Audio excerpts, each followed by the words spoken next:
Bonsoir à tous, bienvenue pour ce meet-up Start UX pour l'UX dans les environnements agiles. Alors, j'en connais déjà beaucoup d'entre vous, mais des têtes qui reviennent régulièrement, pas mal de nouvelles têtes, mais je vais quand même commencer. C'est la première fois que je fais ça, c'est le dernier slide de mes présentations d'habitude. C'est pour vous remercier. Pour vous remercier parce que vous êtes de plus en plus nombreux à venir et pour plusieurs autres raisons. Le meet-up Start UX, ça y est, on est 2501, je crois, exactement inscrits. Donc je suis assez fier de ça. On commence à fédérer une communauté sur Paris. Quels que soient les sujets, il y a des gens qui viennent et que ça intéresse. Donc je suis assez content de ça. C'est que ça intéresse, qu'il y a la communauté voilà, qui prend conscience que l'UX est important. C'est le 15e meet-up, j'ai compté aujourd'hui sur les 1 an et demi, 2 ans qu'on a commencé en fait. Je suis assez content de ça aussi. Et généralement on affiche complet. Bon, il y a toujours des gens qui ne peuvent pas venir à la dernière minute et on n'est pas toujours complet dans la salle, mais en tout cas sur le meet-up, sur la salle, sur le site, on est toujours complet, donc je suis assez content. Je pense que vous l'avez vu, des fois on est un peu petit quand tout le monde dit qu'il vient, et du coup ça peut poser des problèmes, on a plusieurs salles, mais on commence à s'organiser. Ce qui fait qu'on a décidé, comme on vous aime bien en fait, de faire les choses un peu mieux, en tout cas on va essayer de s'améliorer pour la suite. Et du coup, ce que vous allez pouvoir voir dans les prochains meet-up, comment ça va un peu évoluer, c'est ces 6 points là qui vont arriver. Ça c'est un petit teasing, hein, vous verrez un peu au fil du temps si vous revenez. Mais en gros, il y a une équipe qui va se renforcer. J'étais un peu seul entre guillemets, j'étais pas vraiment seul, mais qui portait un peu ces meet-up là. On a décidé de renforcer l'équipe et qu'il y ait d'autres personnes justement pour pouvoir toujours proposer des interventions nouvelles et avoir un réseau beaucoup plus grand pour que beaucoup de personnes puissent venir intervenir. Potentiellement il va y avoir de nouveaux formats pour plaire à tout le monde, renforcer les interactions et diversifier un peu nos présentations. On aura toujours des intervenants formidables, ça vous en doutez bien qu'on ne va pas revenir sur la qualité, des thématiques au top, ça ne changera pas, ça sera même, on va essayer d'aller au-dessus. Comme je vous le disais, on va essayer de laisser plus de place aux interactions, plus vous laisser la parole, plus prendre en compte vos retours en live. On n'est pas encore tout à fait au point, mais ça vient, on y viendra. Et toujours beaucoup d'amour, vous vous en doutez bien, sinon vous ne serez pas là. On va continuer sur cette même lancée. Voilà, je voulais vous le dire, et il fallait que je le place, c'est un peu mon dernier meet-up, un peu tout seul. J'aurais calé Titanic dans une de mes présentations, je l'ai jamais fait, il fallait que je le cale. Du coup, je me suis dit que ça marchait bien avec UX et agilité égale amour. Je me suis dit, allez, on met Titanic, ça passe, je l'aurais fait au moins une fois dans ma vie, c'est cool. Je l'ai mis aussi parce que j'y crois profondément. J'arrive même pas à me souvenir, en fait, ça fait plus de 2 ans que je travaille en full agilité. J'arrive même pas à me souvenir comment c'était avant de travailler, faire de l'UX dans les environnements en cycle en V ou même en cascade. Je sais pas comment c'est possible, moi je crois profondément que l'agilité permet la bonne mise en place de processus de conception UX, processus de création itératif et de pouvoir revenir dessus, de tester très rapidement.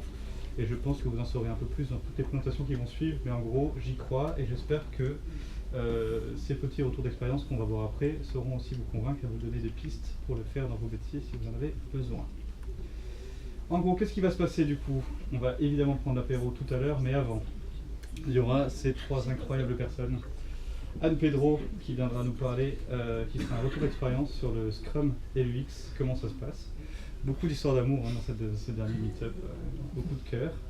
Vincent Dumas qui est une personne avec laquelle je travaille à la Société Générale en fait, qui va faire un retour d'expérience sur sa collaboration avec les UX dans les environnements agiles, un peu l'avant et l'après. C'est assez intéressant de voir comment ça peut effectivement être mis en place. Et Samuel Répierre qui était coach agile en fait, qui est toujours coach agile d'ailleurs, qui va parler des interactions entre agile, lean et l'UX en fait. Donc vous allez avoir un peu un aperçu des différentes méthodologies et comment on peut effectivement les mettre en place. Il y a des choses qui ne changent pas aussi. C'est un peu, j'avais le droit de me faire plaisir. Je vous offre un drone ce soir parce que ça n'a absolument rien à voir avec les environnements agiles. C'est mon petit plaisir à moi, j'ai le droit. C'est moi qui organise, c'est mon dernier. Je vous fais gagner un drone ce soir si vous le souhaitez parce que les drones c'est toujours cool.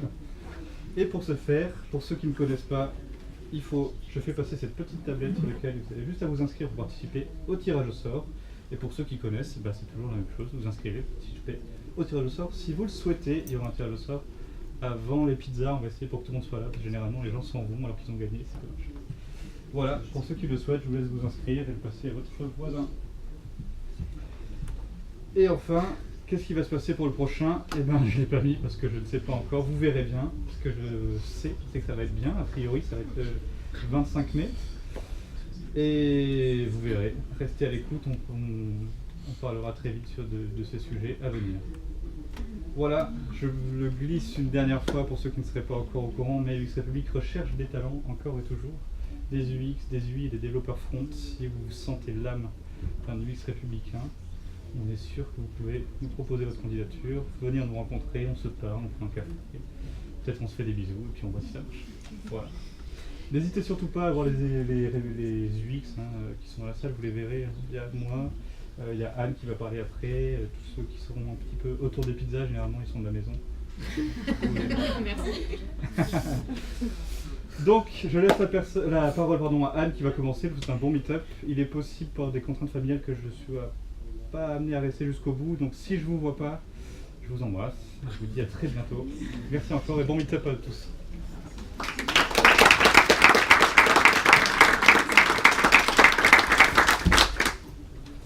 Merci.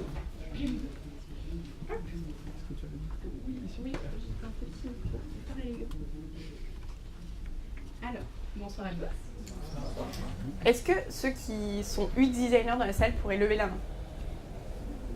Ouh là là, beaucoup. Est-ce que ceux qui travaillent en Scrum pourraient lever la main? Voilà. Est-ce que ceux qui se sentent experts en Scrum pourraient lever la main? En Linux? Ok, très bien. Bon, tout se passe bien. Vous savez déjà tout, je vais passer très vite. Donc, ce soir, moi, ce que je voulais faire, c'était parler de Linux et de Scrum, et de comment on pouvait les allier. Donc, avant de parler de quelque chose, c'est bien de définir un peu les termes, parce que, bon, là, vous savez tous à peu près ce que c'est, mais peut-être que parmi vous, certains vont se sentir complètement perdus. Et il faut penser à tout le monde. C'est le fameux cas critique, il ne faut pas l'oublier. Bon, après, on a aussi les 80-20, où on oublie les 20%, mais on ne fera pas ça ce soir. Donc, avant Scrum, il y avait quoi? Il y avait le fameux cycle en cascade ou cycle en V. Donc, comment ça fonctionne? Il y avait en entrée de jeu un besoin client qui était exprimé, qui était rentré... Enfin, il y avait. Je parle au passé, mais c'est au présent pour certaines personnes. Vous l'aurez compris, moi, je ne travaille pas comme ça, mais je sais qu'il y a des gens qui souffrent et qui vivent ça au quotidien. Donc, au présent, on exprime le besoin client, puis on conçoit, on implémente et on maintient. Donc généralement, le design, il se passait ici, entre le besoin client et la conception.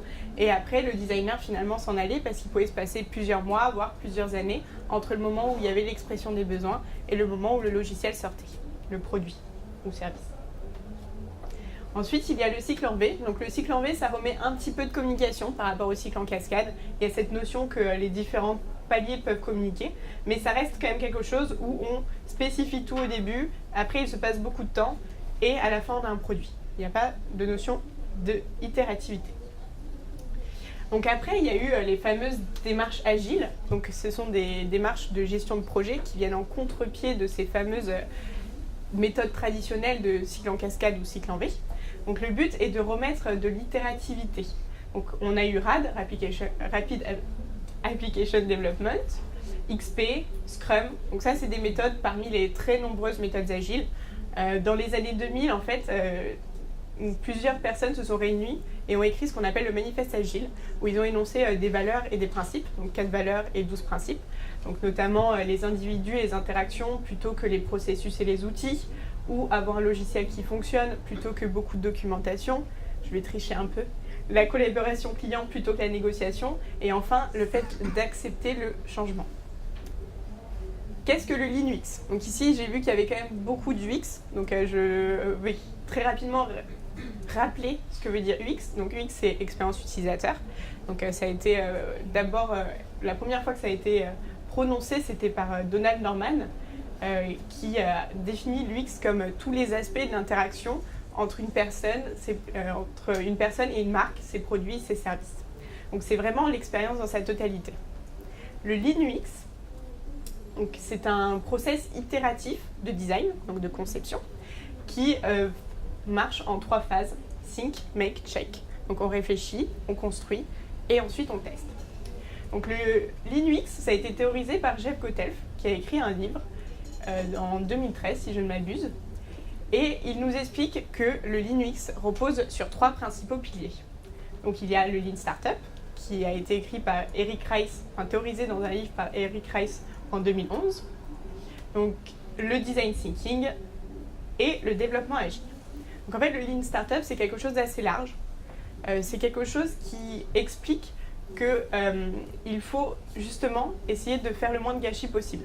À la base, ça vient de TPC, enfin, c'est très inspiré par le système de production de Toyota, Toyota Production System, qui est une approche systémique de la réduction de gâchis dans les systèmes manufacturiers, dans les chaînes de montage.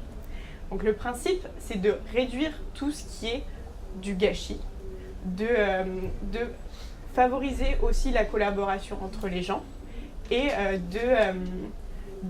justement donc plus de gâchis, collaboration. Et comment on applique ça au Lean Startup? Donc il y a ce principe que dans le Lean Startup, on va faire moins de documentation. Donc on va se concentrer uniquement sur les livrables design dont on a besoin pour faire avancer le projet. Par exemple, si vous n'avez pas besoin de faire des prototypes parce que les développeurs sont capables de créer directement votre idée après que vous l'ayez sketché, parfait, vous n'avez pas besoin de faire un prototype. Donc le but, c'est vraiment de ne pas gâcher de temps à faire de la documentation, des livrables qui vont être tout de suite jetés après, si vous arrivez à créer des choses sans ça. Après, il y a aussi cette fameuse notion que le designer n'est plus un designer héros. Le designer devient plutôt un facilitateur. C'est quelqu'un qui va être là pour remettre les gens autour de la table. Donc il y a cette notion de collaboration cross-fonctionnelle. Donc les ingénieurs, les product managers, les designers, toutes ces personnes doivent être mises ensemble dans le process de conception. Et on a donc cette notion que finalement on devient plutôt des facilitateurs qui permettent la communication entre les gens. Parce qu'avant il y avait plusieurs problèmes pour Jeff Gotelf avec le cycle en V ou le cycle en cascade. Donc ces problèmes, c'était déjà que les gens, ça leur posait un problème d'avoir de l'agilité parce que ça allait très vite. Donc il y avait un problème, tout allait très vite et le cycle de design, lui, n'allait pas assez vite. Du coup, qu'est-ce qu'ils ont fait? Ils se disent, bon, on limite le gâchis, ça ira plus vite. Ensuite, on remet de la collaboration entre les équipes. Du coup, les gens sont en phase au même moment. Et finalement, on a le fameux... les développeurs doivent être aussi proches du métier. On ne doit pas les couper de la communication. Ensuite, donc, le design thinking, c'est, donc, je pense que vous connaissez tous à peu près le principe, c'est une démarche de résolution de problèmes orientée solution. Le but, c'est de converger par cycle itératif vers une solution qui serait parfaite. Donc, c'est le fameux créer de l'empathie, définir, faire de l'idéation, prototyper et tester. Voilà, j'ai fait le tour. Ah oui, et le développement agile, donc comme on l'a vu avant, le but, c'est de produire du logiciel rapidement et de pouvoir le tester. Et voilà, de se recentrer un peu sur la valeur, notamment par les différentes valeurs, amélioration continue, collaboration, etc. Donc Lean UX et Scrum. Pourquoi vous parlez de ça? Alors déjà, si on prend le livre de Jeff Gotelf, il y a une très belle introduction, et voilà ce qu'il nous raconte. Pour ceux qui ont très peur de l'anglais, je vous traduis. Beaucoup de UX designers ont peur du mot agile ou du mot Lean, parce qu'ils ont peur d'être menacés dans leur process créatif, et de devoir baisser leur niveau de qualité.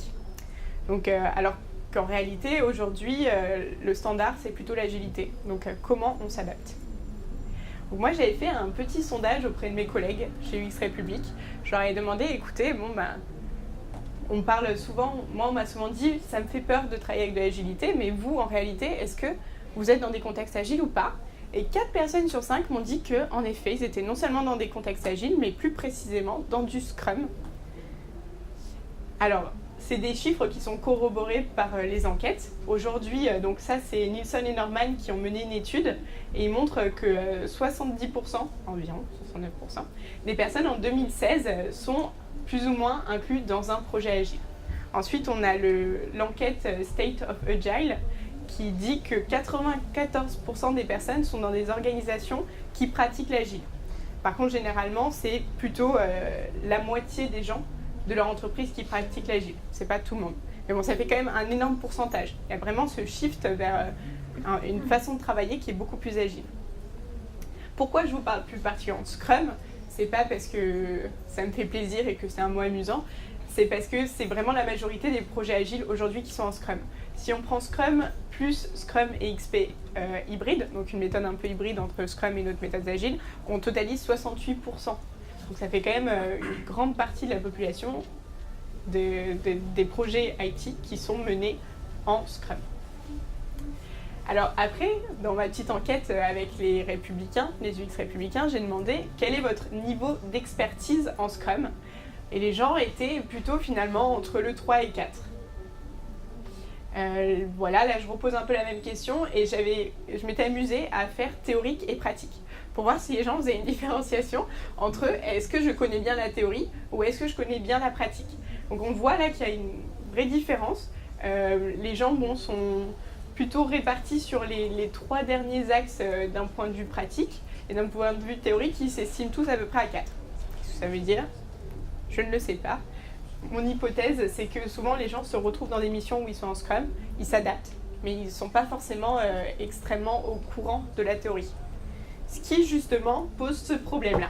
Quand je leur ai demandé, ah bah tiens, comment vous faites du Scrum, comment vous faites de l'UX avec du Scrum ?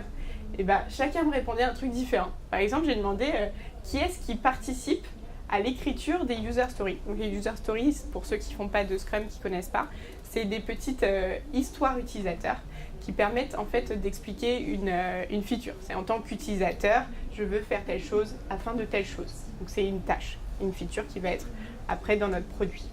Donc les gens disaient à 50%, je participe aux user stories, à 50%, je n'y participe pas. Par contre, quand je demandais, est-ce que vous pensez influer les user stories, avoir de l'influence sur les user stories, ils étaient quasiment totalement d'accord que oui, qu'un UX designer, en tant que designer de l'expérience utilisateur, influence sur l'écriture de, en tant qu'utilisateur, je veux faire telle chose afin de telle chose. Mais tout ça, en fait, c'est peut-être pas si surprenant que ça, parce que quand on prend la maturité en agile, donc cette fameuse capacité à connaître ces frameworks agiles, on n'est qu'à 60%. On a 60% des personnes qui sont encore en maturation, qui ne se sentent pas encore au stade de maturité top, maximum. Alors, juste pour ceux qui ne connaissent pas Scrum, qui ne connaît pas Scrum dans la salle ? Vous pouvez lever la main. Ok, c'est une minorité, mais je vais passer assez vite dessus. Donc, Scrum, ça veut dire mêler en anglais.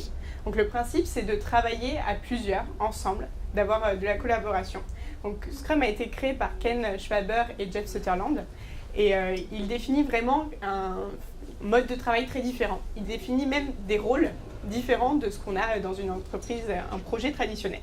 Donc les rôles, c'est la dev team. Donc la dev team, c'est des ingénieurs informatiques, des développeurs, qui sont censés être auto-organisés, ils sont censés fixer eux-mêmes leurs objectifs et ils sont responsables de les atteindre. Ils sont censés être cross-fonctionnels, pluricompétents dans leur domaine. Ensuite, il y a le Scrum Master, qui est le bouclier de l'équipe, qui est là pour préserver l'équipe de toute agression extérieure et qui est aussi là pour s'assurer que Scrum est bien mis en pratique, que c'est bien respecté. Il peut aussi être facilitateur pendant les différents événements de la vie Scrum. Et finalement, le Product Owner, donc le détenteur du produit, c'est lui qui va gérer toute la vision produit, tout ce qui va être contenu dans le produit, la priorisation de ce qui va être, ce qui doit passer en premier dans la conception, dans la création du produit. Ok, donc comment ça se passe concrètement ? On y va pas à pas. Donc à la base, un produit, c'est quoi ? C'est une vision. Au tout début d'un produit, on a une vision. Avec cette vision, il va se passer un tas de choses. Ça dépend des personnes. Et le but, c'est d'en faire un product backlog qui va être notre livrable, notre fameux artefact de base. Donc artefact de base, c'est le product backlog qui est une somme en fait de ce que je vous ai appelé tout à l'heure des user stories, donc les histoires utilisateurs. Animation ratée, désolée. Donc ensuite, eh bien, là, ça va être le Scrum débute vraiment à ce moment-là. Normalement, le product backlog est créé en amont et Scrum va débuter au moment où le premier sprint va commencer. Certaines personnes disent qu'il y a un sprint 0. Il peut y avoir un sprint 0 de préparation. Il y a aussi un débat là-dessus. Peu importe. L'idée, c'est que le cycle normal, traditionnel, le cœur de Scrum commence ici. Donc l'équipe, en fait, se réunit.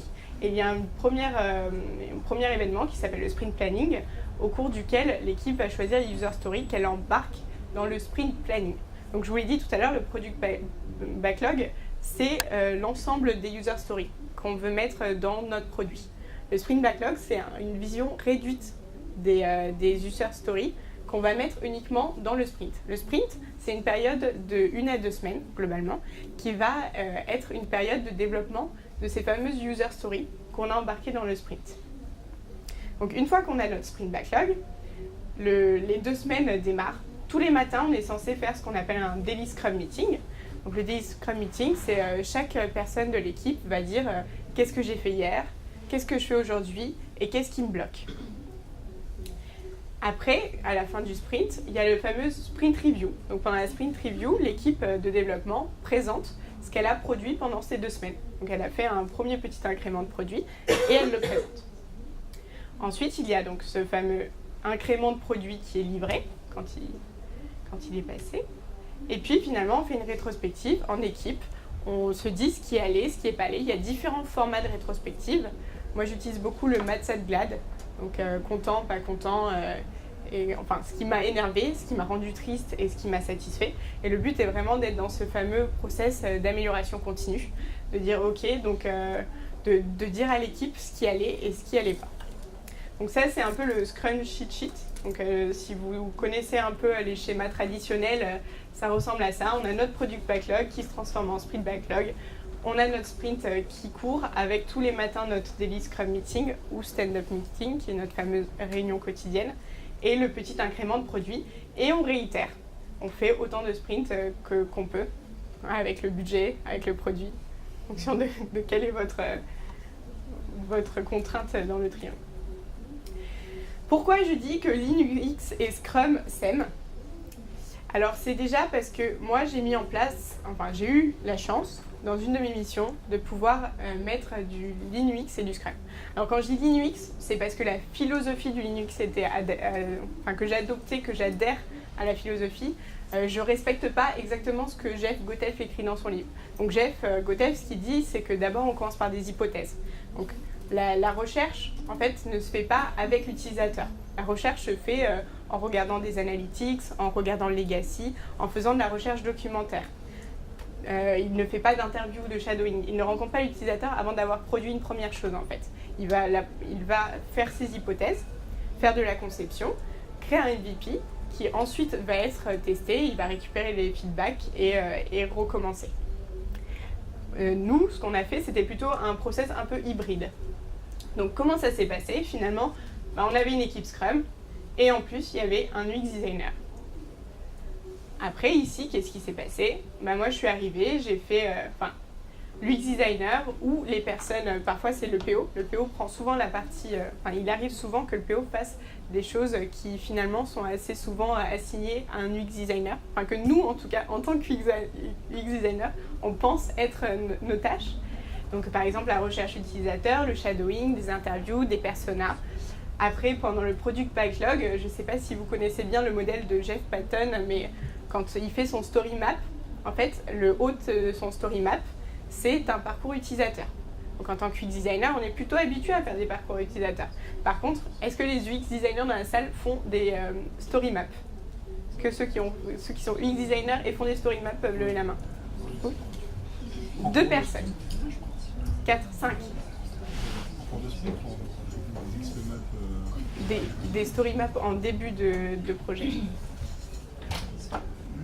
D'accord. Bon, c'est quand même pas une large majorité. Ok, donc ici, où est-ce qu'on peut arriver ? Donc ça, c'est un sujet qui n'est pas forcément... tout le monde n'est pas forcément d'accord avec ça. Mais nous, la façon dont on a fonctionné, c'est qu'on a fait des design sprints avant les dev sprints. Donc l'idée, c'était qu'en fait, on préparait tout ce qui allait se passer dans le dev sprint, 1 ou 2 sprints en amont du dev sprint. Par contre, il y avait toujours de la communication. C'est assez important et c'est ce que disent aussi Si et Désiré Si dans ses travaux en 2007. C'est une des premières personnes à avoir écrit sur comment mêler agilité et user-centered design. Et donc, elle explique que oui, il y a 2 étapes qui sont un peu différentes, qui sont dissociées, parce qu'on est obligé d'avoir défini des choses avant de les implémenter. Mais par contre, il faut beaucoup communiquer. Pendant que les développeurs sont en train de développer, le designer est présent. Il est là, il est censé assister aux différents meetings. Il n'est pas en train de designer quelque chose qui va arriver dans 2 sprints et de se désintéresser complètement de ce qui se passe. Idem pour les développeurs, ils peuvent être intégrés à des ateliers de conception ou à venir faire de la recherche utilisateur sur le terrain s'il y a le budget et le temps et la disponibilité. Donc comme je vous l'ai dit, j'ai fait plusieurs projets où j'ai mêlé la méthode hybride UX proche du Linux et Scrum, notamment un projet qui s'appelait IBI. Donc c'était un projet qui était mené chez un client chez lequel je suis actuellement. Donc c'est le leader mondial en création de fragrances et d'arômes. Donc clairement ils font des parfums, notamment les parfums pour les shampoings, mais aussi les goûts des chips au poulet, ce genre de choses. Donc c'est assez large. Et donc voilà, ce qu'on a fait, c'est une application tablette à destination de personnes qui s'appelaient des évaluateurs. Donc les évaluateurs, c'est un peu des chefs de projet dans le domaine de la parfumerie.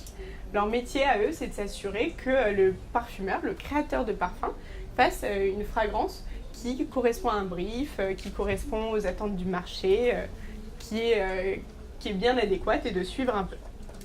Donc voilà, là c'était pour vous montrer que c'était sympa, qu'on a mis des post-it sur les murs, ça fait agile, c'est pas bon pour la planète. Alors comment ça s'est passé? Donc ça c'est un peu le cycle de vie du projet. Donc on a commencé,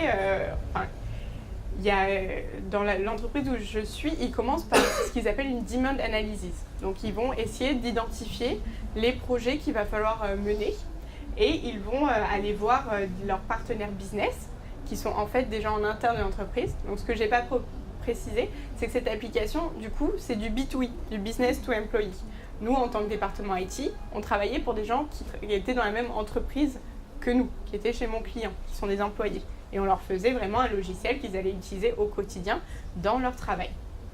Donc ils ont commencé du coup par la demand analysis, durant laquelle ils ont fait des interviews, du shadowing, toutes ces premières recherches utilisateurs, compréhension, mise en situation.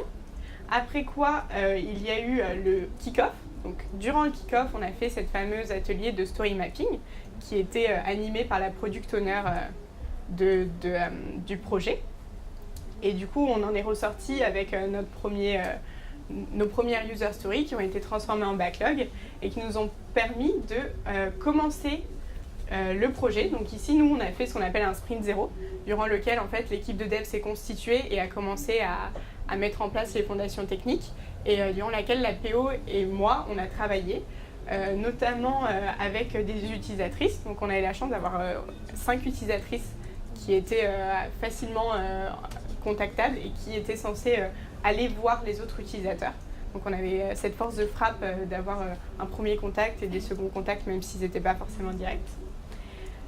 Du coup, voilà, donc pendant le sprint 1, on a préparé donc, ce que je ne vous avais pas dit, c'est qu'avec le story mapping, pendant le kick-off, on était avec 5 utilisatrices à ce moment-là. Le kick-off, il y avait déjà ces 5 utilisatrices-là qui représentaient à peu près nos différentes personas et qui sont venues pour faire le story mapping avec nous, pour prioriser. Et du coup, on a vraiment défini un walking skeleton, donc la base de l'application, ce qu'il fallait développer en priorité. Et grâce à ça, on a pu, du coup, en sprint 0, mais que se passe-t-il? Quentin Bouissou? Ok, je continue, de toute façon, c'est la même image encore pendant un petit peu de blabla. Mais j'espère quand même que ça va redémarrer. Et du coup, pendant ce sprint 0, bah parfait, mais c'est un peu pas très esthétique d'un point de vue couleur, mais au moins ça marche. Ça s'est éteint et maintenant c'est un peu vert, mais c'est pas grave, ça donne un petit côté. La vert, c'est la couleur de la validation.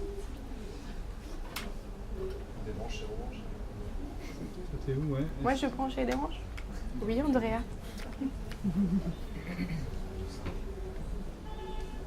L'écran a l'air blanc quand même. Ça me plaît pas beaucoup, Quentin, ce qui se passe. Parfait, très bien. C'est la bonne couleur? Nickel, c'est violet. Du coup, on a prévu ce qui allait être embarqué dans le premier sprint, un peu plus que ce qui allait être embarqué dans le premier sprint. On a fait des prototypes, donc on a utilisé Marvel App pour aller assez vite, qu'on a testé avec les utilisatrices, avec des scénarios. et on les a fait valider, après quoi du coup la PO, la Product Owner, détaillait les user stories et les transmettait aux utilisateurs, aux développeurs. Donc aux développeurs, il y avait dans l'équipe juste un développeur iOS et 2 développeurs back. Voilà, du coup les développements ont commencé et on a vraiment fait beaucoup de cycles itératifs. Moi j'ai essayé de me forcer le plus possible d'aller au Daily Scrum Meeting parce que j'étais sur plusieurs projets à la fois, donc je ne pouvais pas y être tous les jours, mais au maximum il fallait y aller. Par contre, ce que dit Jeff Gothelf, c'est qu'il faut vraiment participer au maximum d'événements dans la vie de Scrum. Et c'est vrai que par exemple, je n'assistais pas au sprint planning des devs, parce que j'estimais que j'allais déjà travailler en amont. Lui dit que c'est bien de le faire pour pouvoir négocier avec les développeurs ou avec le product owner si éventuellement il y a des stories qui ne sont pas du tout prêtes ou on sait qu'on va avoir beaucoup de recherches utilisateurs à faire dessus et du coup on a envie de les décaler. Mais clairement là on avait un scope assez bien fixé, assez clair et du coup j'ai pas forcément eu besoin de le faire. Donc voilà. Du coup, donc cette notion qu'on a fait vraiment, on a essayé de suivre l'agilité au mieux, on a essayé de suivre tous les différents événements, et puis après, du coup, ça a été lancé. Donc on a commencé par un petit produit, même la version qui a été lancée est un petit produit. Là, il va y avoir une phase 2 qui va repartir, et les utilisateurs sont vraiment satisfaits, sont très contents, la tablette marche très bien. En plus, la personne, l'utilisatrice avec qui on a le plus travaillé finalement, est une des meilleures ambassadrices de l'application. Elle en dit que du bien, elle le vend extrêmement bien, elle a trouvé les bonnes personnes à qui en parler en interne.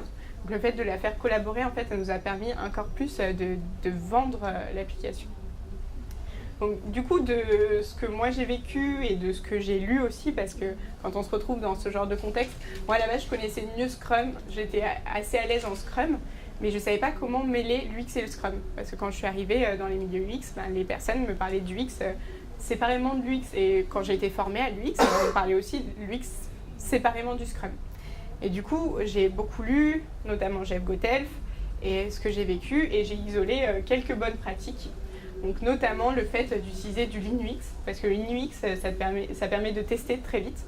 Donc que ce soit des prototypes, que ce soit même des sketchings, tout ça c'est des choses très peu coûteuses, très rapides et qui nous permettent d'avoir des cycles de validation très courts. Pour moi, il faut faire intervenir l'UX designer au plus tôt. Je sais que pareil, c'est quelque chose qui est un peu stratégique et que souvent les entreprises, surtout quand on est consultant, ils n'ont pas forcément envie de laisser leur vision produit à des dessineurs, des colorieurs, comme diraient certains de mes collègues. Mais l'UX designer, c'est pas quelqu'un qui colorise, c'est pas quelqu'un qui met de la couleur sur un bouton, c'est quelqu'un qui conçoit une application.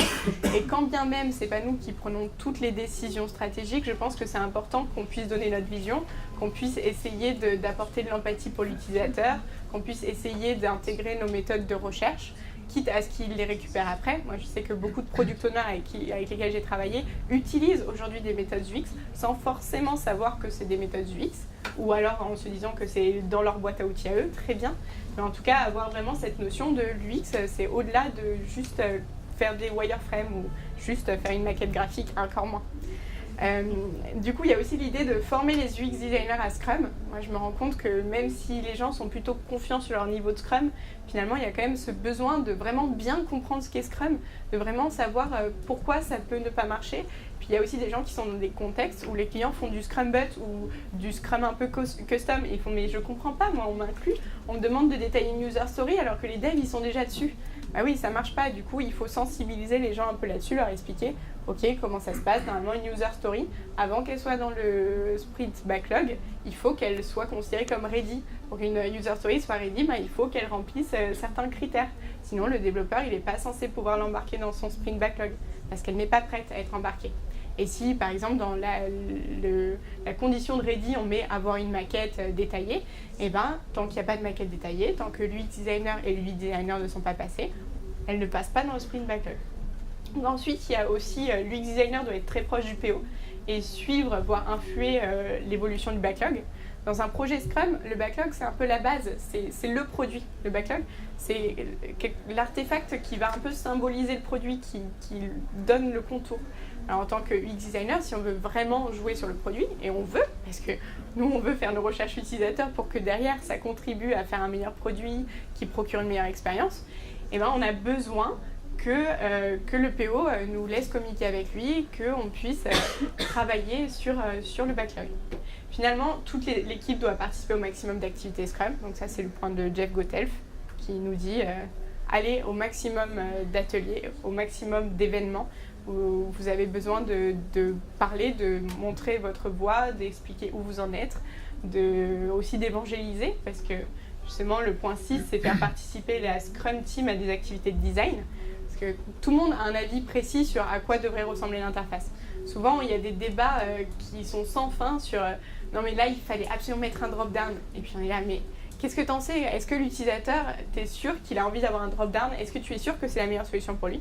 Et parfois, juste être avec les utilisateurs, leur faire tester 2 prototypes, faire un mini A/B testing, ça permet aux gens de se dire ah oui, j'avais pas compris en fait. Moi, j'étais persuadée que c'était ça et finalement, l'utilisateur me dit le contraire.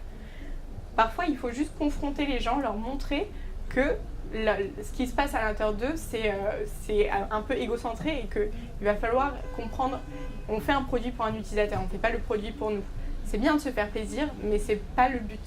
Donc, remettre l'utilisateur au centre de nos activités et le faire aussi en évangélisant la Scrum Team. Les développeurs aussi, ça leur fait généralement plutôt plaisir de sortir de juste la user story et de plutôt retourner un pas en arrière à la big picture et de venir faire des activités, faire des 6-to-1. Il y a plein d'activités qu'on peut mener ensemble. Finalement, il y a cette fameuse clarification des rôles et responsabilités. Donc, j'ai eu plusieurs collègues qui sont venus à moi parce que j'ai déjà fait une présentation du même type en UXE, donc en interne.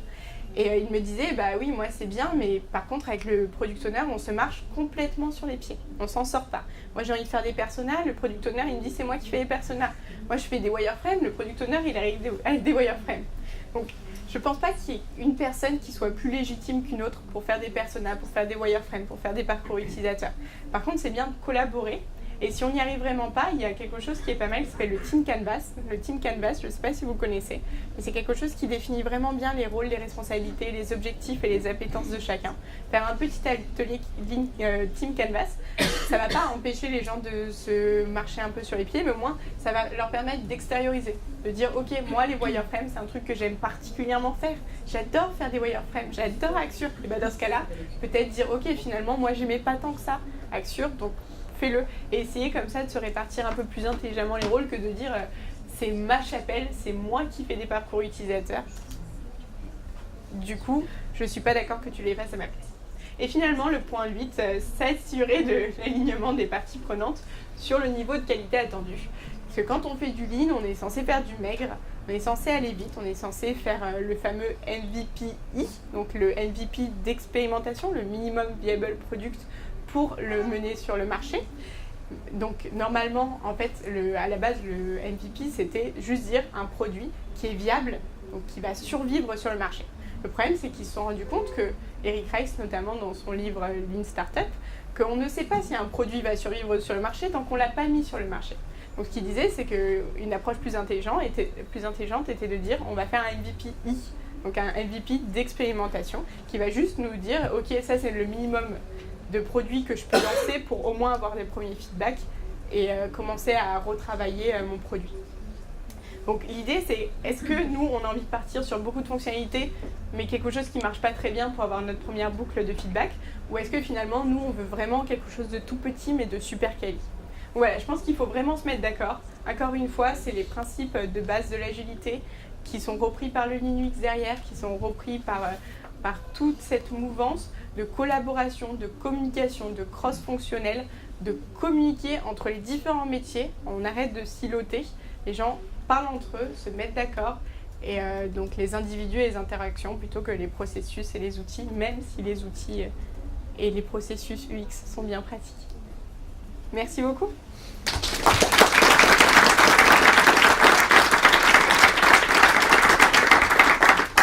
Est-ce que vous avez des petites questions? Est-ce qu'ils peuvent poser des questions? Oui, vous pouvez les mettre dans votre tête, bien les garder sur un petit papier. Et pendant que vous mangez des pizzas, l'incroyable Antello sera là et vous pourrez lui poser des questions. Parce qu'on est un petit peu... Voilà. J'ai trop parlé. Mais elle reste après, il n'y a pas de souci. Du coup, on accueille Vincent Dumas, la Société Générale. Excuse-moi, mais elle reste là, hein, pourrez lui poser des questions. Pas de soucis.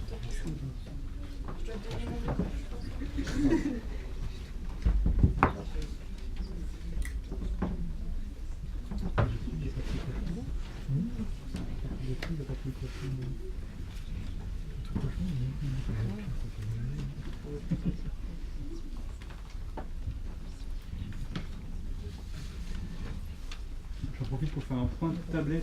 Est-ce que tous ceux qui voulaient s'inscrire ont pu le faire ou pas encore? Ou elle est là encore là? Très bien. Tu m'oublies pas. Non, parce que potentiellement il va y avoir l'autre salle après, il faudrait que je la fasse passer. Après ils râlent, parce qu'ils peuvent pas gagner des drones.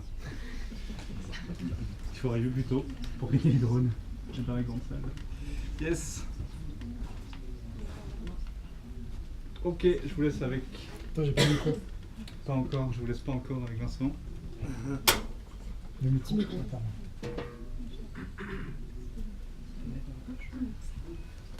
À toutes. Bien, bonsoir à tous. Donc Vincent Dumas, Feature Team Leader à la Société Générale. Je travaille dans la DSI du pôle banque d'investissement. Donc, merci Anne pour la présentation, ça va m'aider parce que je vais vous donner, enfin je suis là ce soir pour vous partager un peu mon expérience, mais je vais vous donner le côté, l'autre côté on va dire du miroir, le côté client on va dire, et ça sera mon expérience avec l'UX.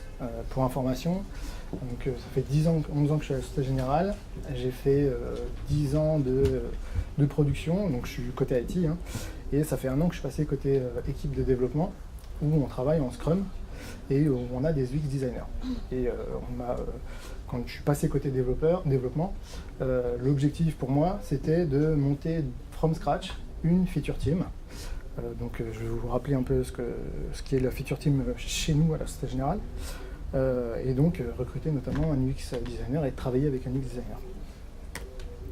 Donc voilà, en 4 parties, on va revoir un peu avant l'arrivée de l'UX, ma rencontre avec l'UX, comment ça se passe aujourd'hui et ce qu'on pourrait mieux faire demain.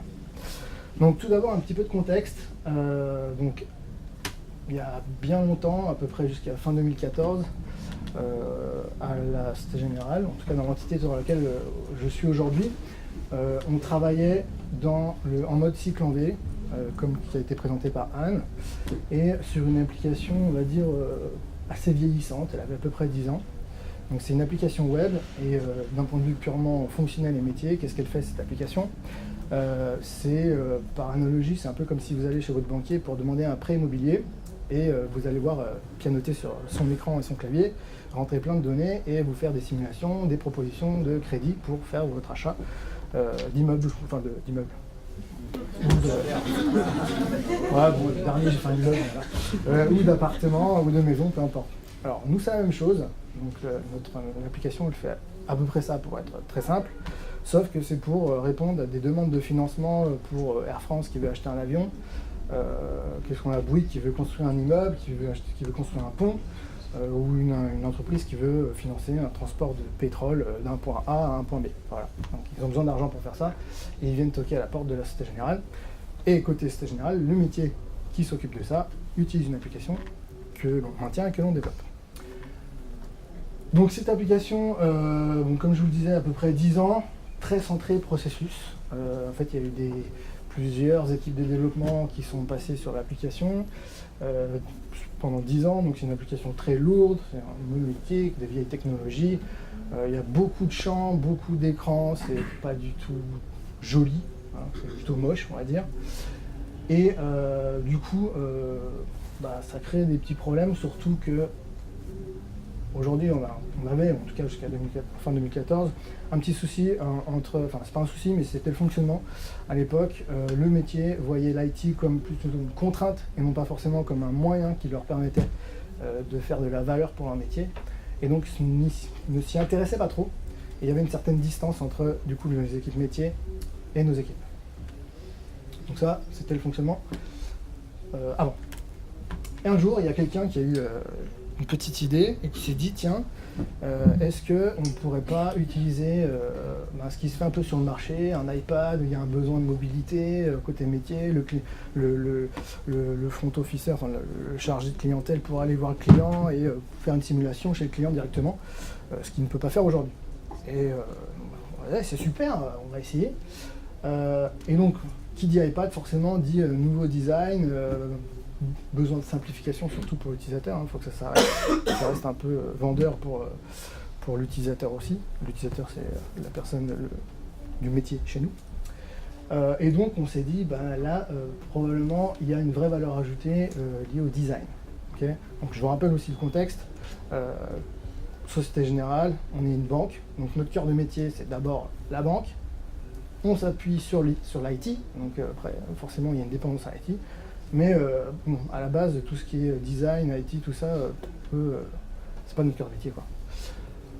Donc on s'est dit, on veut bien faire du design, parce que quand même quand on est dans l'IT, il y a certains endroits où il y a des personnes qui se tiennent au courant de ce qui se fait sur le marché. Et comme on s'est dit, ça fait 10 ans qu'on travaille sur une application, c'est pas terrible, on s'est dit, a priori, le savoir-faire sur la partie design, c'est pas notre fort, donc on va faire appel à un professionnel du design. C'est là qu'a commencé, c'est la première fois qu'on fait appel à un UX designer dans notre entité, en tout cas chez nous, c'est très gros là, c'est là. Et je vous passe le détail de comment ça s'est passé. Ce qui était important, c'était une vraie réussite, à tel point que ce sont les équipes métiers qui sont, une fois que le produit était fini, qui sont allés faire une démo à notre top management IT à nous, pour leur dire, voilà ce que, dans vos équipes, ce qui a été fait, nous on adore, c'est génial. Alors que nous, on n'a pas forcément accès à notre top management, facilement en tout cas. Donc ça, c'était une vraie réussite. Et ça a été donc ce projet expérimentation, ça a été le point de départ d'une nouvelle ère et d'un nouveau projet qui a été lancé, donc, je crois, fin 2014 à peu près, qui s'étale sur 3 ans et qui avait pour but de créer une nouvelle plateforme web visant à remplacer cette fameuse application vieillissante, web également, mais on va dire à la nouvelle sauce et en mode voilà, nouveau design, beaucoup plus moderne et beaucoup plus fluide pour l'utilisateur. Et donc centré utilisateur et non pas processus. Vite fait, voilà à quoi ça ressemblait. Alors essayez de pas de regarder le détail, c'est de loin, voilà, beaucoup de champs, beaucoup de boutons potentiellement, c'est bon, on en conviendra, c'est quand même pas ouf.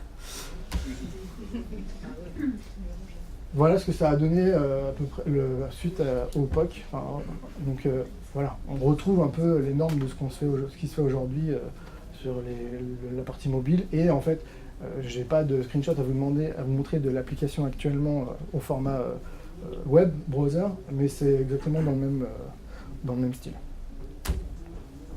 Un petit interlude avant de rentrer dans le vif du sujet concernant mon retour d'expérience. C'est pour vous donner un autre contexte. Ce projet-là a été l'occasion de démarrer un nouveau projet pour lancer une nouvelle application. Et pour nous, ça a été aussi l'occasion de se transformer, donc de passer du fameux cycle en V à une organisation en feature team. Donc c'est inspiré de ce qui se fait chez Spotify. Hein. On n'a pas du tout réinventé la roue, hein. On a pris le modèle comme ça. Et donc une feature team, comme disait Anne tout à l'heure, c'est une équipe qui est pluridisciplinaire et totalement autonome et capable d'adresser, de par la diversité des compétences, un besoin de A à Z qui va du recueil du besoin côté métier, au développement, au test, spécification, voire livraison, test et ainsi de suite. Okay. Donc ces 4 feature teams travaillent sur la même plateforme mais sont indépendants. Donc on arrive après d'un point de vue architecture, je vous passe le détail, mais c'est faire en sorte pour que chacun puisse travailler dans son coin sans se marcher sur les pieds. Et donc ça c'était le premier point, l'organisation feature team. Deuxième point, c'est on est passé en Scrum. Donc là, très bonne introduction de Anne sur le rappel de ce qu'était Scrum et comment on fonctionnait. Alors, je ne rentrerai pas forcément dans le détail de que fait l'UX dans toutes les cérémonies, je vais en parler vite fait, mais Anne l'a très bien fait, ça ressemble un peu à ce que Anne, en tout cas ce qu'on fait à la Société Générale, à ce qu'on fait, à ce qu'a expliqué Anne. Oui. Juste pour savoir, là du coup l'UX, c'est un UX transverse ou c'est un UX par team? Alors, bonne question. Chaque feature team, alors aujourd'hui, mais ce n'était pas le cas au départ, mais c'est un peu le but, il y a un UX par feature team. On reviendra dessus parce qu'on a eu des difficultés là-dessus. Et la partie horizontale, c'est pour montrer qu'en fait, il manque un mot là, c'est chapter. On y reviendra, il y a un besoin de synchronisation quand on a plusieurs équipes. Donc on fait des chapters UX. Donc moi, là-dedans, en fait, quand je suis arrivé, il y avait 3 équipes. Et on m'a dit, tu vas nous faire une 4e équipe parce qu'on a un projet pour faire évoluer la plateforme actuelle, on a des nouveaux besoins. Et vas-y, débrouille-toi. Moi, j'avais fait 10 ans de prod, je connaissais le dev de loin parce que je travaillais avec eux. La partie QA, BA, ça je voyais bien, développeur je voyais bien, tech lead je vois bien. Alors l'UX designer, franchement, ça a fait mal. Pour être très clair, donc j'ai démarré donc, avril 2016 par là, et donc j'ai commencé à recruter pour mon équipe. Donc j'étais tout seul. Malheureusement pour moi, la première personne que j'ai réussi à recruter, c'est un UX designer. Donc je dis malheureusement parce que ça a été... alors j'ai eu la chance, malgré tout, de tomber sur la bonne personne. Bonjour à Estelle, si elle m'entend. Je ne connaissais rien du tout à l'UX design. Donc c'était très compliqué dans le sens où faut que je monte l'équipe et en même temps il faut quand même avancer sur le projet. On a une certaine indulgence au début parce que le temps que l'équipe se monte, mais qu'est-ce qu'on peut faire au fur et à mesure que les gens arrivent. Donc là aussi c'était un petit peu plus sympa, c'est qu'on a rapidement eu un QA, voire un dev. On a essayé d'avancer tous ensemble. Mais surtout en fait, c'est comment je fais pour travailler avec l'UX, c'est quoi l'UX, Donc l'idée là que j'essaye de mettre sur ce slide là, c'est mes principales difficultés, on va dire, au démarrage pour quelqu'un qui connaît rien à l'UX. La première chose, ça a été le niveau méthode et vocabulaire. Quand on parle de wireframe, de design thinking, de Crazy 8, de 621, enfin, ça me fait penser à beaucoup de choses, mais rien à voir avec l'IT. Vous pensez à la même chose que moi. Donc voilà. Donc il y avait niveau vocabulaire et niveau méthode, pareil. Le fait que, moi on m'avait expliqué le Scrum, parce que pareil, j'étais pas un Scrum Master non plus, au démarrage, et donc j'avais en tête le fonctionnement du Scrum avec les différentes cérémonies, et du coup avec mon business analyst, / chez nous on a un proxy product owner qui se fait le relais du product owner, je voyais à peu près comment ils fonctionnaient, à quel moment ils intervenaient dans les étapes par rapport au recueil du besoin, le découpage, derrière les spécifications, l'écriture des user stories, les tests. On avait un QA, donc je voyais à peu près les tests. Donc ça, c'était clair. Là, avec l'arrivée de l'UX designer, ça chamboulait tout. Et c'est pour ça que je parle de rôle et responsabilité. Dans le cycle en V, globalement, le business analyst, il fait les spécifications, le test et le design de l'interface.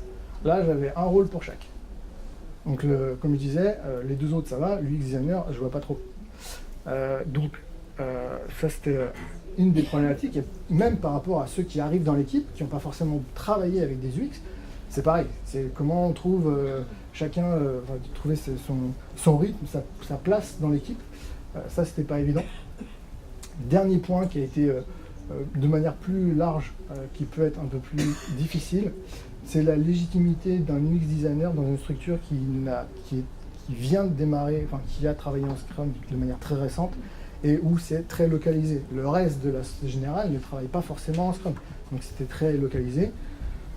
Même quand on travaille en Scrum, on n'a pas forcément connaissance de l'UX design, ou de ce à quoi ça pourrait servir, ou en tout cas, même le vocabulaire. L'UX, souvent, quand je parle d'UX à des gens qui ne connaissent pas, on m'arrête et on me dit c'est quoi l'UX?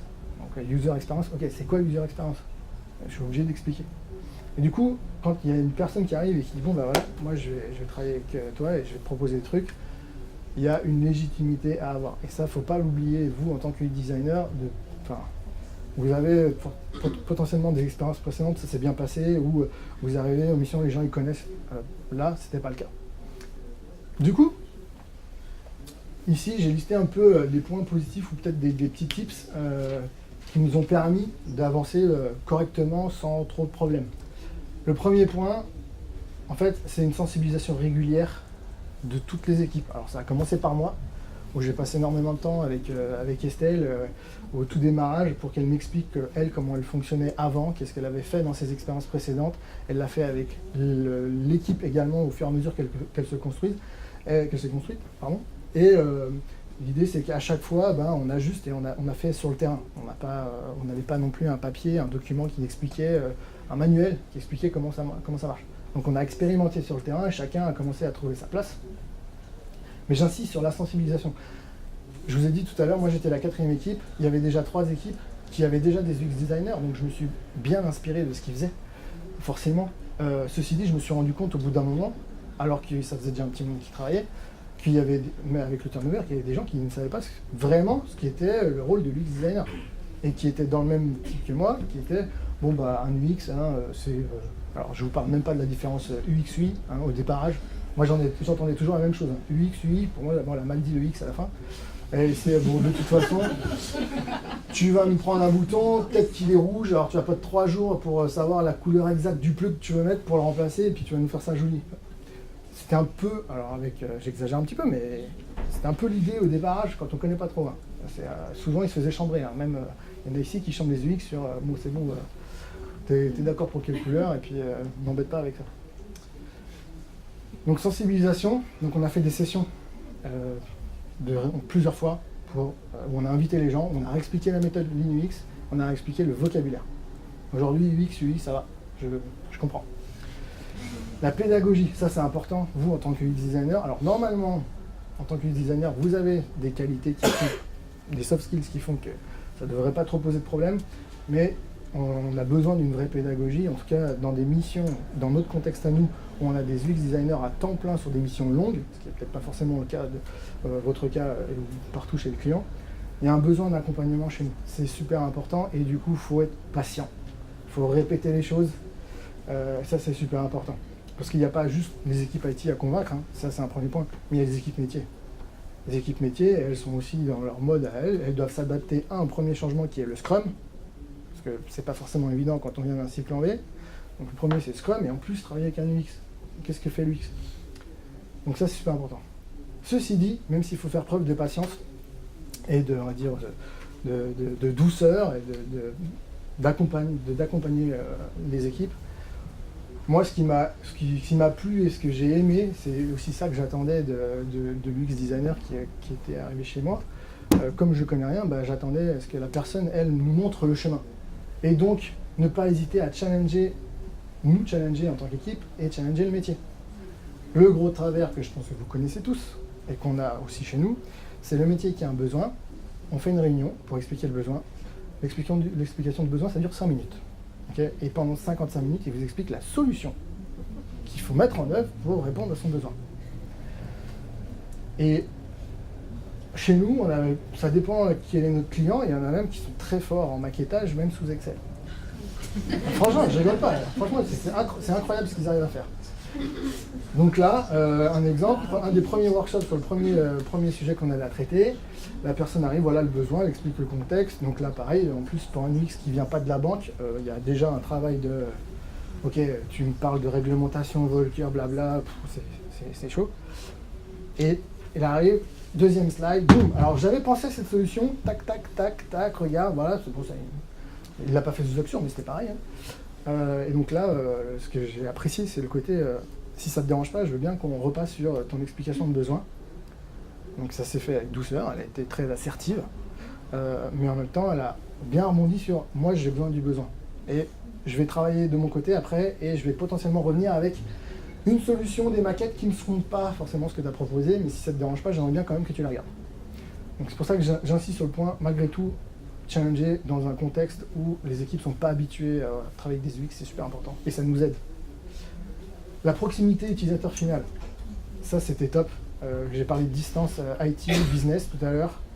L'arrivée d'un UX designer, le Scrum a aidé également, parce qu'il faut que notre BA/PPO ait un lien fort avec notre PO, mais l'UX chez nous, je vais le dire maintenant, par rapport à ce que disait Anne tout à l'heure, l'UX chez nous, il participe à toutes les cérémonies et à tous les workshops avec le métier. Donc dès le recueil du besoin, un premier workshop où il y a « tiens, j'ai potentiellement une idée », l'UX, il est là avec le PPO. Donc c'est vraiment, il travaille de pair chez nous. Et effectivement, au bout d'un moment, une fois que ça tourne bien, de temps en temps, l'UX se dit « bon, peut-être que sprint planning, j'ai pas besoin d'y aller, j'ai fait suffisamment de travail en amont ». Donc proximité utilisateur, ça c'est vraiment important. Et donc à nous, côté client aussi, de vous laisser accès à l'utilisateur final. Donc c'est à nous de nous battre là-dessus. Mais voilà, une fois qu'on a commencé à créer un lien avec eux et à leur montrer que l'UX designer peut avoir une vraie valeur ajoutée côté métier, ça crée de la confiance. Donc au départ, ça peut être compliqué pour avoir un UX designer qui arrive dans un contexte où on n'a pas l'habitude de travailler avec un UX designer. Et du coup, tout le monde a un peu tendance à scruter ce qui a été fait. Que ce soit l'IT, ou ça peut aussi être le métier. Donc on est en workshop et du coup, ah mais moi je verrais bien ça, ah mais moi je pense que si, ah moi je pense que ça, ah mais les utilisateurs c'est sûr ils font comme ça. Ok, et là, pareil, je challenge les équipes, non mais attends, t'es l'utilisateur ou t'es juste un relais? Qui décide? Ouais mais c'est moi, je suis le relais de l'utilisateur, et puis côté IT on a tous aussi nos idées, non mais moi j'aime bien quand c'est comme ça. Non mais c'est pas toi qui vas utiliser l'application. Donc on va aller faire des tests utilisateurs. Et on va aller valider les propositions qu'on a faites. Et ça, c'est top. Voilà. Donc une fois qu'on a fait ça, donc c'est un peu compliqué au début, et qu'on a créé la confiance, bah, aujourd'hui, ça se passe super bien. Et du coup, l'UX designer, il peut bosser tranquille, sans qu'on soit tout le temps en train de le challenger ou derrière son dos pour lui dire « Ah, au fait, moi je pense que ce que tu as fait, moi j'aurais bien vu comme ça. » Alors il y a de la discussion, forcément, on est en Scrum et on est assis les uns à côté des autres. Il y a de la discussion, c'est super important. Mais on laisse... L'UX designer est dans son rôle et on sait que quand il est dans ses trucs, on le laisse tranquille et on ne vient pas trop le chercher. Donc aujourd'hui, comment ça se passe? Donc ça fait un peu plus d'un an maintenant. Alors le premier truc, c'est que ça marche.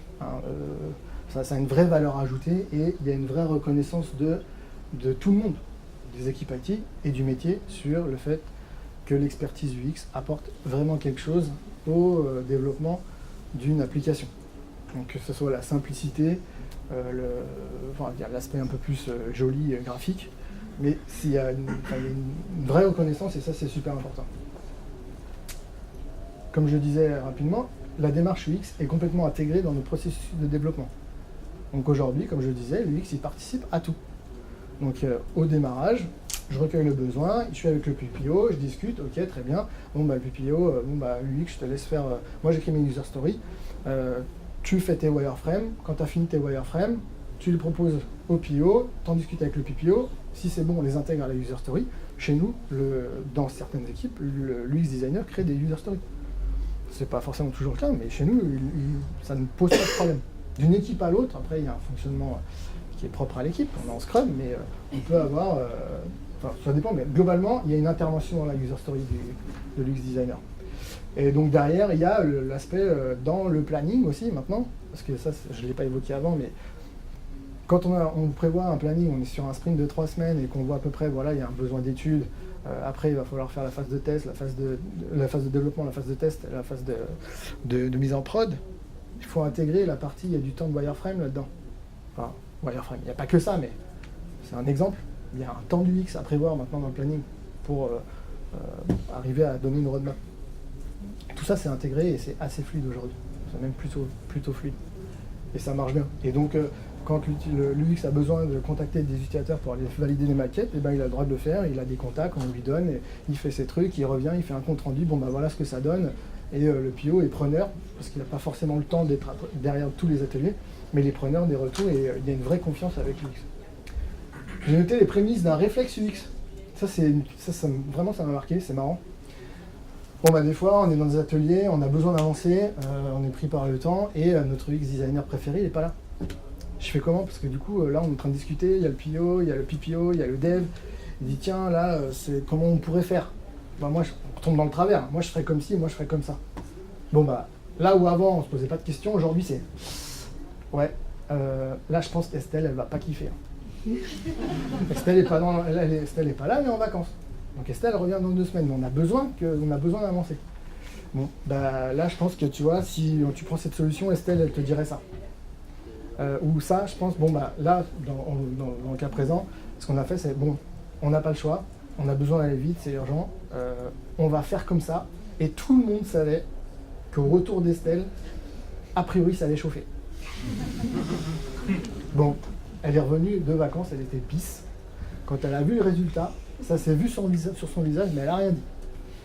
Donc, elle a eu le temps de digérer, après, à la fin, comme elle dit, mais vous avez fait n'importe quoi. Mais c'est ce que j'appelle le réflexe UX. C'est que tout le monde, alors qu'on n'est pas UX designer à la base, mais moi, aujourd'hui, on a quand on pense à la conception de développement, on pense UX. Et ça, c'est vraiment top. Et du coup, dernier point, il y a une apparition de l'UX dépendance. Donc ça, aujourd'hui, un projet ou un nouveau besoin ne peut plus démarrer si on n'a pas notre UX. Et du coup, ça m'amène c'est du développement de la plateforme. Mais aujourd'hui, j'ai besoin d'une CAPEX du UX, maintenant il est sur un autre sujet, donc on se retrouve avec des problématiques de priorisation. Ça, c'est après un an, on a atteint un certain niveau de maturité avec le fonctionnement des UX. Du coup, les problèmes qu'on avait au tout départ, on les a plus. Et maintenant, on a des problèmes un peu plus complexes parce qu'on est un peu plus mature et surtout qu'on a grossi. Donc, on n'a plus 3 à 4 équipes. Maintenant, on est 6 équipes. Mais pas un UX par équipe. C'est un peu le problème. Et du coup, on s'est dit, on a eu cette problématique de, pour revenir à ta question tout à l'heure, du coup, j'ai 6 équipes, j'ai 3-4 UX, je fais comment? Et j'en reviens, et du coup, c'est pour ça que je dis qu'on a créé une UX dépendance, c'est que derrière, on s'est rendu compte, finalement, on a tenté le pool du UX, on s'est dit, bon bah voilà, on a 6 équipes, il y a tous les projets, on va créer un backlog pour les UX, on va le prioriser, et finalement, peu importe quel UX va travailler avec quelle équipe, ce qui est important, c'est de dépiler le backlog. Bon bah on s'est vite rendu compte qu'en fait, il y avait des équipes qui étaient en attente et qui étaient en mode, qu'est-ce que je fais là? Du coup, est-ce que je retombe je prends des raccourcis, je fais des choses que l'UX n'a pas aimé ou... Et du coup, potentiellement, ok, il faut que j'avance, hein, il y a le métier qui attend derrière, il faut que je le fasse. Ok, donc j'avance, tant pis, l'UX n'aura pas pu voir ce que j'ai fait. On arrive à un problème de cohérence. Là, aujourd'hui, je fais comment pour maintenir la cohérence quand j'ai 6 équipes, 4, 5 UX? Comment je fais pour maintenir la cohérence globalement de la charte, on va dire graphique, et du bon fonctionnement, de s'assurer que d'une page à l'autre, d'un module à l'autre, je vous rappelle qu'on est sur une plateforme où il y a 5-6 équipes qui travaillent de manière indépendante, donc la plateforme est organisée et de l'architecture qui est faite derrière fait qu'on peut travailler de module d'un module à un autre de manière totalement indépendante. Exemple, j'ai 3 besoins pour 3 contraintes métiers ou 3 besoins métiers. Chacun des besoins nécessite un formulaire. Bon bah on se dit, bon bah c'est juste un formulaire avec il y a un preview sur le côté, une single page, un footer, un header, bon a priori ça devrait aller. On est dans la même plateforme, bon. Et ben non, en fait on a tous, les 3 équipes ont travaillé sur un formulaire différent, et en fait on est arrivé à la fin, il y avait 3 reviews différents. Un accordéon, je sais plus quoi, je suis désolé, j'ai oublié les termes, mais bon il y a différents modèles. Et du coup, quand on est arrivé en démo, on a présenté nos trucs, et le métier il est arrivé, il a fait non mais vous n'aurez pas pu harmoniser un peu votre review, c'est pas forcément normal. Et ils ont raison. Et ça, c'est une difficulté de quand on grossit et du fait que il faut qu'on arrive à se synchroniser et à se parler. Donc, les chapters UX, donc une fois par semaine, ils se voient tous ensemble et ils discutent de soit des sujets sur lesquels ils travaillent, soit des problématiques qu'ils pourraient avoir, ils ont besoin d'aide, mais aussi, donc ça c'est dédié UX, et il y a une autre instance où il y a les UX plus les billets PPO qui vont rentrer dans le fonctionnel et anticiper un peu les sujets pour être sûr que, au fait, le sujet sur lequel tu travailles, nous on a un truc qui ressemble, ne fais pas 3 formulaires différents, nous on en a déjà fait un, du coup tu peux essayer de voir si le nôtre il pourrait pas marcher. Et du coup on essaie de garder une cohérence. Ça reste compliqué. Collaboration inter-équipe avec et sans UX. Bon, voilà, comme je vous disais, on a 4 équipes qui étaient avec des UX, on a 5, 6e équipes qui sont arrivées après, qui travaillent sur la même plateforme et qui n'ont pas d'UX. Et on se retrouve dans la situation où moi j'étais il y a un an. C'est-à-dire que là il y a quelqu'un qui vient me voir en me disant moi j'ai pas d'UX, j'ai besoin de faire évoluer un truc, tu peux me prêter un UX 1 ou 2 heures, t'inquiète, ça va être rapide. Il y a un an j'aurais dit mais il n'y a pas de problème. Là j'arrive, je dis alors attends, c'est pas juste 1 ou 2 heures. Okay, parce que derrière, travailler avec un UX, déjà il y a la compréhension du besoin, il va avoir besoin qu'on lui réexplique tout, je sais, tu as déjà expliqué, mais il va falloir que tu lui réexpliques pour qu'il se mette dans le bain, qu'il fasse des propositions, 2-3 éventuellement des sketchs, des wireframes, qu'il teste avec les utilisateurs. Alors c'est pas forcément nécessaire systématique, mais là vu ton besoin, il va y avoir besoin de tester avec l'utilisateur. Donc là où tu disais, en 1 ou 2 heures, tu avais prévu que globalement ça va rentrer dans ton sprint, tu t'y prends suffisamment tôt, un sprint de 3 semaines, tu te prends le lundi du premier sprint, en fait, ce que je suis en train de te dire, c'est que tu n'auras pas le temps de le faire dans ton sprint. Tu t'y es pris trop tard, donc il faut que tu décales. Et ça, du coup, c'est mon rôle, moi, maintenant, moins à vous, UX, de sensibiliser en interne les équipes avec lesquelles on collabore et qui n'ont pas d'UX. J'essaie de le faire, mais pareil, là je me trouve confronté à potentiellement Estelle qui, quand elle est arrivée, a dû faire ce travail-là.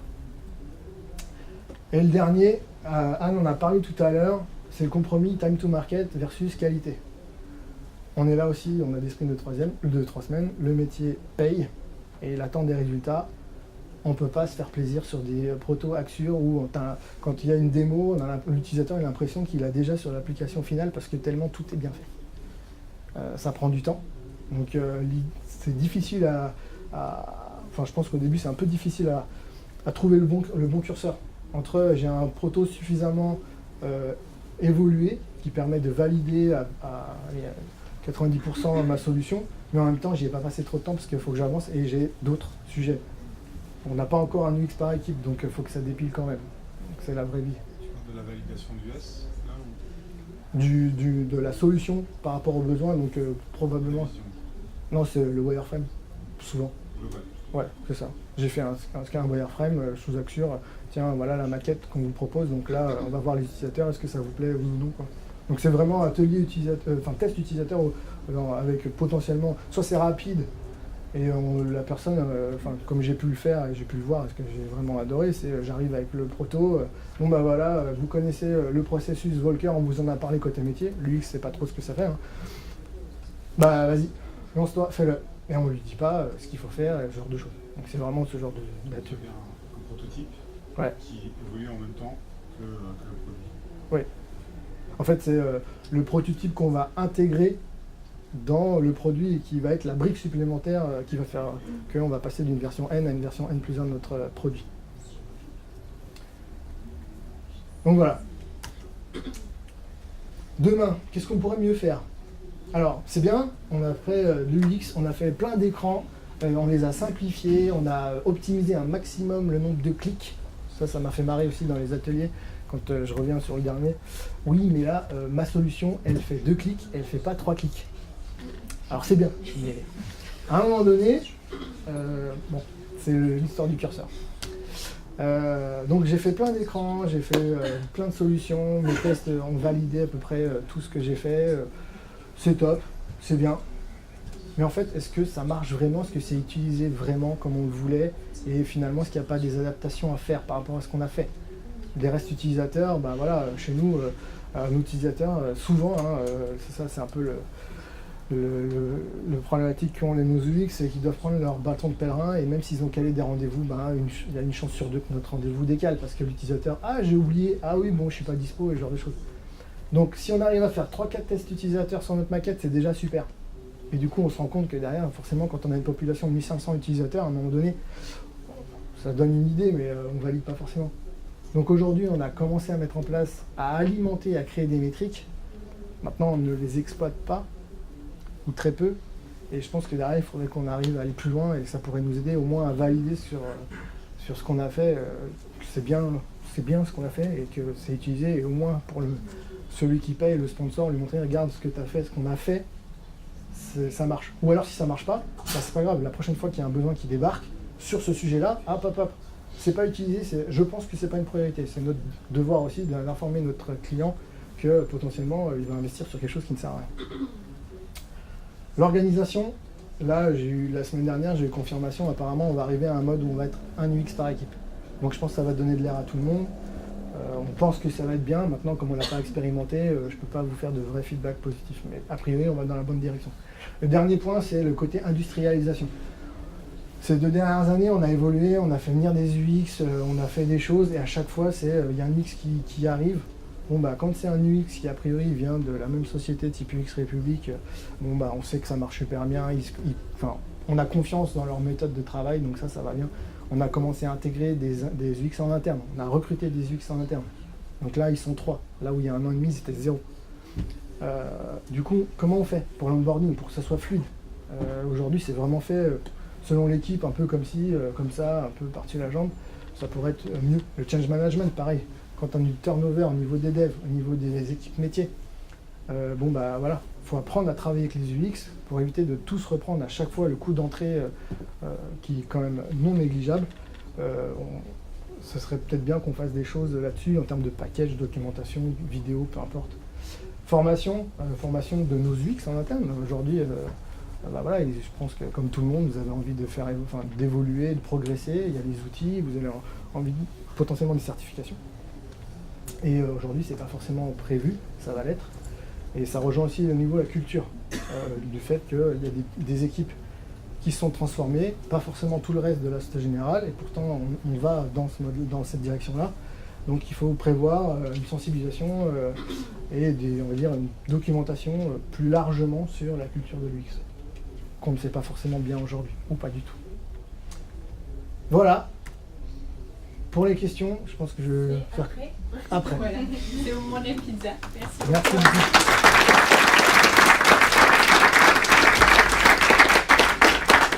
Maintenant, on va accueillir Stéphane Peltier, qui est catalyseur de changement chez Novensia. J'avais pas envie de m'écouter. Ça va. Coach Agile, et qui va vous parler des interactions entre Agile, Lean et UX. Il fait pas froid. Voilà, non. Il y a un petit micro, c'est la règle du jeu, c'est pour la postérité, parce qu'il y a un matin. Malheureusement, quand j'ai un micro, je peux vous raconter moins de conneries. Et en plus, c'est en direct sur YouTube. J'aime bien dire quand je suis pas filmé, je peux raconter Après, ça. c'est les pizzas. Ça va, vous êtes encore en vie?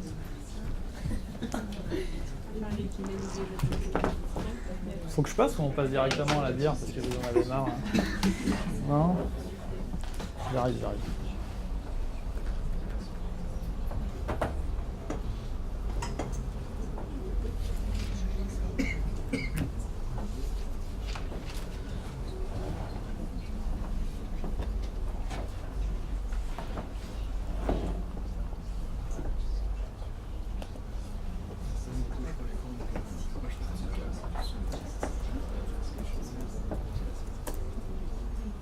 Ah putain merde, je suis pas au début. J'ai révisé alors.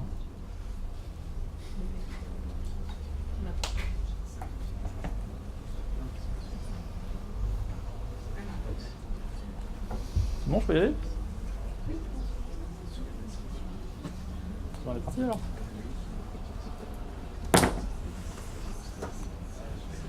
Bon, je vais passer vite fait là-dessus, hein, Samuel Retière, coach agile. Si vous avez envie de m'écrire par Twitter, allez-y, vous pouvez aussi pinguer sur LinkedIn. Donc là, les mots. Donc là, quand Quentin il m'a demandé de venir passer sur lien Agile Unix, c'est ce que je racontais, je me suis dit, oh cool, facile, je vais faire le truc. Puis après, quand j'ai commencé à bosser sur la presse, je me suis dit, oh putain merde, c'est un peu plus compliqué que prévu. Pourquoi c'était plus compliqué que prévu? Parce que je me suis dit, ouais mais en fait c'est quoi Lean, c'est quoi Agile et c'est quoi UX? Bon, ça paraît con comme question, mais je vais vous dire pourquoi. Pourquoi? Parce que pour moi, tous ces mots-là, ils n'existent plus. En fait, je sais plus ce que c'est. Alors pourquoi je sais plus ce que c'est? Parce que le Lean, à force d'avoir fait que le Lean, c'est soit une méthode de cost-cutting, bah, on a tellement associé le Lean au cost-cutting que le Lean, on l'a tué. Alors l'Agile, pour moi, on l'a tué de manière un peu différente. C'est ce que j'appelle le phénomène Schtroumpf. C'est que ça va schtroumpfement bien et je mets des schtroumpfs partout. Et en fait, le contrat agile, la bicyclette agile. Alors c'est bien, tout le monde est agile et j'ai mis de l'agile partout, mais maintenant, je sais plus... En fait, agile, je sais plus ce que ça veut dire. Donc c'est souvent, des fois, quand on me dit ouais, je fais de l'agile, je dis ouais, ça veut dire quoi pour toi de faire l'agile? Moi, le design thinking, pour moi, c'est à peu près pareil. À force de l'avoir packagé, d'avoir dit ok, bah t'as un truc et grâce à ça, tu vas réussir à penser. Pour moi, c'est un mot qui veut quasiment dire plus grand chose. Et c'est un peu pareil sur UX. Alors UX, pour moi, donc là, c'est égal. Je pense qu'on a aussi un peu tué le mot. Alors UX, UI, ce que vous voulez, finalement, c'est tous pareil. On fait plus trop la différence entre les boulots de type UX.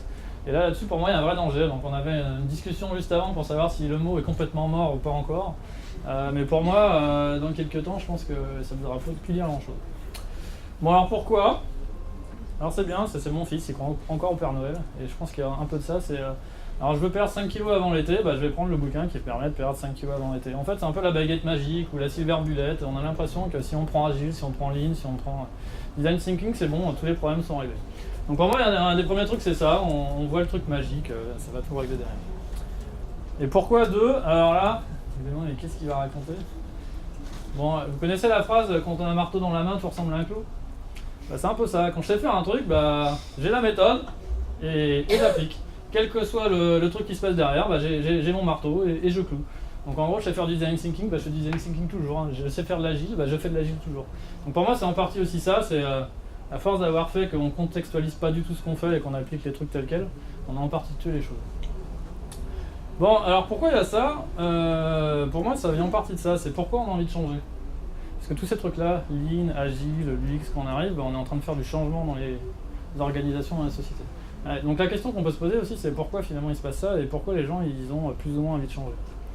Donc là, je vais vous parler de quoi? Je vais vous parler de c'est quoi pour vous les facteurs qui font que les gens changent. Allez, le premier. C'est ce que j'appelle le vent du boulet. Donc en général, les boîtes elles changent comme quoi? quand ils ont une bonne pression extérieure, qu'elles sentent bien, là, ou finalement elles sont tellement à danger qu'elles bougent. Donc là, il y a quoi? AXA, en ce moment ils font pas mal de choses. Je sais pas si vous avez discuté avec eux pourquoi ils le font. Eux, c'est Google qui leur fait peur. En disant à terme, les gens ils vont passer par Google pour choisir les assurances, ils vont plus passer par nous. Si on regarde aussi les boîtes qui sont entre guillemets libérées, la plupart, si on regarde pourquoi elles l'ont fait, donc Favi dans le Nord, c'est parce qu'avec eux ils font des boîtes de vitesse, ils font des fourchettes de boîtes de vitesse. Pourquoi ils ont changé de modèle organisationnel? Parce qu'ils avaient tellement la pression des Chinois qu'ils ont dû le faire. Donc ça marche, hein, ça marche plutôt pas mal. Donc c'est le vent du boulet, j'ai tellement peur que ma boîte ne soit plus là que je vais bouger. Deuxième raison, et celle-là elle n'est pas si fréquente que ça. Donc moi avant j'étais côté banque d'investissement de la Société Générale, et là il y a eu un parti ce phénomène-là, où c'est le DSI qui a dit moi je pense qu'on n'est plus trop en train d'aller dans la bonne direction, qu'il faudrait changer, il faudra aller là. Donc c'est quoi ça? C'est le visionnaire. Alors j'y vais un peu fort quand je parle de visionnaire, mais en gros il faut quoi? Il faut quelqu'un haut dans la structure qui dise ça va pas là. On n'est pas en train d'aller dans la bonne direction, je pense qu'il faut changer. Et il va dire là maintenant on va y aller là, il y va très fort, il y va jusqu'au bout. Donc là ouais, le terme visionnaire il est un peu fort, mais c'est vraiment quelqu'un haut dans la structure qui dit on va bouger. Donc ça permet à des organisations de bouger, la SGIB à bouger comme ça.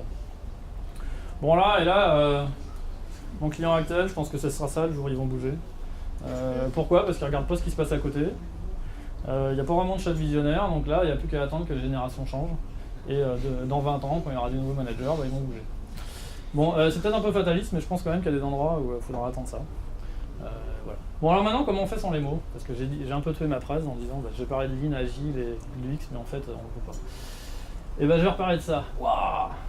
Bon, est-ce qu'il y a déjà quelqu'un qui a vu ça? Personne? Allez, je vais apprendre un truc. Bon, Cinefin, c'est quoi? C'est un framework de prise de décision. Ça vous aide à savoir dans quel cas tu prends quelle décision. Alors je vais vous le faire simple, assez vite en bas. Chaos, c'est quoi? Je suis sur une voiture, mes freins ils ont lâché, je suis dans un modèle tellement incertain, chaotique, que je vais pas trop poser de questions. Donc là, c'est un modèle dans lequel on dit j'agis. Simple, c'est j'ai envie de bière, je fais quoi? Je vais au supermarché, je vais au bar, Donc en gros, c'est en fonction de ce que je vais faire, je vais catégoriser, je vais dire je veux du pain, je vais à une boulangerie, je veux boire, je vais au bar. Donc ça, c'est des modèles relativement simples. Ce qui m'intéresse le plus, c'est ce qui est en haut. Compliqué versus complexe. Compliqué, c'est un modèle dans lequel je suis capable de prédire le futur. En gros, je suis capable de dire si je fais ça, j'analyse, alors il va se passer ça. Quand je construis un pont, c'est ça. Quand j'ai fait une voiture, j'en ai fait une, je vais en faire 1000, ça va être exactement la même chose. Je peux raisonner, analyser, et grâce à ça, je vais être capable de prédire le futur. Donc ça, c'est vraiment des modèles où on considère que le futur est la répétition du passé. Ça, c'est le modèle du waterfall, du cycle en V, de tout ce qu'il y a derrière. Ça, je considère que c'est un modèle qui est en train d'arriver, donc des systèmes dans lesquels on est qui sont justement pour les prises de décision. Donc le système complexe, c'est quoi? C'est un système dans lequel on n'arrive pas à faire facilement les liens de cause à effet. Donc c'est pas si je fais ça, je sais qu'il va se passer ça. Il va peut-être se passer ça en fonction d'eux. Donc ça, c'est quoi? C'est des systèmes dans lesquels je vais expérimenter. Pourquoi on fait de l'agile? On fait de l'agile parce qu'on considère qu'on a un système comme ça. Alors, dans l'informatique, moi je vois pas dans quel cas on peut être à droite. Parce que normalement dans l'informatique on fait jamais 2 fois le même bout de code, sinon il y a un problème. Donc si tu me demandes d'estimer, de savoir exactement ce que je vais faire, et vu que je vais arriver sur une application qui existe déjà, si tu es capable de dire exactement voilà ce qui va se passer, je sais pas comment tu fais. Enfin si en l'occurrence je sais comment je fais. Pour être capable d'être super prédictible, d'être dans le modèle de droite, ça veut dire que je vais faire 10 fois le même code. Alors là en innovation c'est super. J'ai tout compris. Donc pour moi la plupart du temps on est là. Donc ce qui est intéressant c'est ça, c'est de se dire je vais avoir des modèles dans lesquels je vais expérimenter, je vais voir si ça marche. Vu que je suis pas capable de prédire, je vais expérimenter et par l'usage je vais être capable de valider si ce que je suis en train de faire c'est une bonne chose. Donc à la base voilà, le Lean, l'Agile et même en partie l'UX quand vous faites des user tests c'est ça. C'est parce que je considère que je suis dans un système complexe dans lequel je peux pas tout prédire.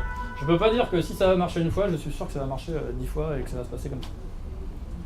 Donc après, pour moi une des questions qu'il y a, c'est j'ai pas envie de parler de surf, j'ai surtout envie de me poser la question de savoir si je vais être sur la vague, en bas de la vague ou le mec est en train d'aller de l'autre côté. Donc pour moi sur tous ces trucs là, sur les méthodologies, finalement les méthodes je m'en fous un peu. Ce que je veux voir c'est comment je fais pour m'adapter à ce qui est en train de passer et moi je vais essayer plutôt d'être là. Bon après là j'avais envie de le placer pour une fois. Je suis pas complètement optimiste pour toutes les boîtes et je considère que c'est pas grave. Donc là au début j'ai voulu mettre un sanatorium comme photo et en fait ça faisait des photos pas super. Mais c'est quoi un sanatorium? C'est un endroit où on met les vieux qui vont mourir dignement.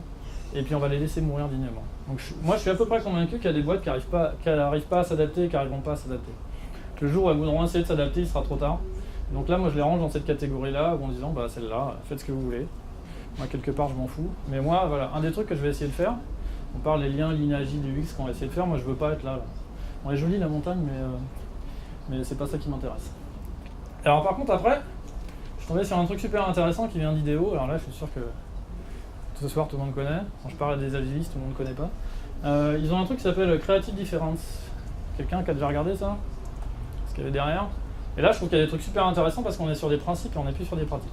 Alors eux leur truc, ils disent que grâce à ça vous allez leader le marché sur l'innovation, vous êtes capable de vous adapter au changement. Ça c'est vachement intéressant parce que la façon dont ils décrivent la créativité, c'est la capacité à s'adapter à un marché qui change. Donc là finalement on rejoint des choses qu'on a vu un peu avant. Pour moi l'agile c'est en partie ça, la capacité à s'adapter. Et le dernier, je pense que c'est un peu plus commercial. Bon, il y a 6 axes sur chez IDEO sur la Creative Difference. Le premier c'est Purpose. Donc là, j'ai mis les infirmières de Buurtzorg. Alors je sais pas si vous connaissez cette boîte-là. Personne. Donc c'est une des entreprises libérées les plus connues, c'est en Hollande. Et je sais plus il y a combien de temps exactement ça a été créé, mais il y a moins de 10 ans, et maintenant c'est 70% des marchés des infirmières libérales. Elles ont toutes explosé. Et en gros, la façon dont ça bosse, c'est beaucoup plus sur, c'est quoi le but de Buurtzorg? C'est d'aider les Hollandais à être en meilleure santé.